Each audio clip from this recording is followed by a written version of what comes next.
भारत और चीन के बीच अभी भी हालात तनावपूर्ण बने हुए हैं। उसी बीच भारतीय सेना प्रमुख मनोज मुकुंद नरवणे ने आज लद्दाख का दौरा किया। वहां पर वो पहुंचे हुए हैं और ज़मीनी स्तर पर क्या हालात हैं उसका जायजा ले रहे हैं। इसी के अलावा भारत और चीनी सेना के बीच जो कुछ दिन पहले झड़प हुई थी उसमें कई सारे सैनिक जो इंजर्ड हुए थे उनसे मिलने के लिए मनोज मुकुंद नरवणे ने अस्पताल का दौरा भी किया। वहां पर सैनिकों की उन्होंने हौसला अफजाई भी की। क्या है इस समय लद्दाख की हालात और किस तरह से वहां से अपडेट आ रहा है, इस पर पूरी जानकारी जानने के लिए देखिए द न्यूज़ नाउ की ये खास रिपोर्ट।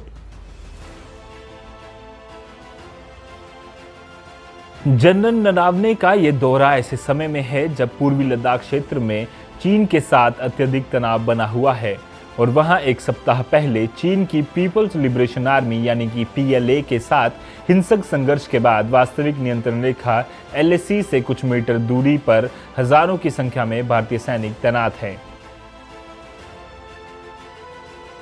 सेना प्रमुख बल की तैयारी के साथ ही चीन के साथ LAC पर और पाकिस्तान के साथ नियंत्रण रेखा LOC पर तैनातियों की समीक्षा करेंगे।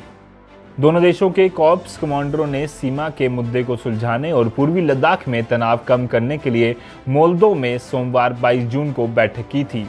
तनाव कम करने के लिए 6 जून को हुई बैठक के बाद अपने तरह की ये दूसरी बैठक हुई थी।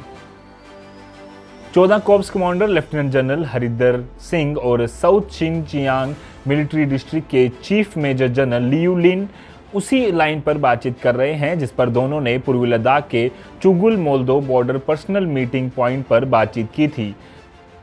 लद्दाख में जमीनी हालात तनावपूर्ण हैं और गलवान घाटी के पेट्रोलिंग पॉइंट 14 के बाद पेंगोंग त्सो एक दूसरा फ्लैश पॉइंट हो सकता है।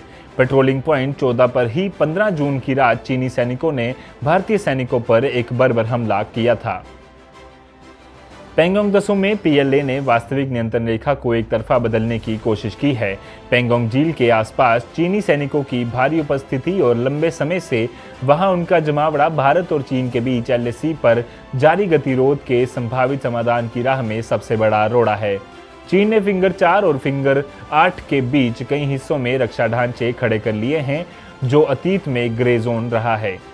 पेंगोंग झील में चीनी कार्रवाई को यथास्थिति बदलने के एक प्रयास के रूप में देखा जा रहा है। भारतीय सेना ने भी हॉट स्प्रिंग्स, डेमचुक, कोयूल, फुकचे, डेपसेंग, मुर्गो और गलवान में तैनाती बढ़ा दी है। 15 जून के हिंसक संघर्ष जिसमें 20 भारतीय सैनिक शहीद हो गए थे और चीनी सैनिक भी मारे गए थे के बाद से स्थिति में कोई बदलाव नहीं आया है और गलवान घाटी तथा पेंगोंग त्सो इलाके में तनाव बना हुआ है। बढ़ रहे तनाव के बीच चीन की आक्रामकता जारी रहने की स्थिति में भारत जवाब के रूप में सभी सैन्य विकल्पों पर विचार कर रहा है। भारत ने लद्दाख में वास्तविक नियंत्रण रेखा के 826 किलोमीटर के दायरे में अपनी तरफ तैयारियों को भी बढ़ा दिया है।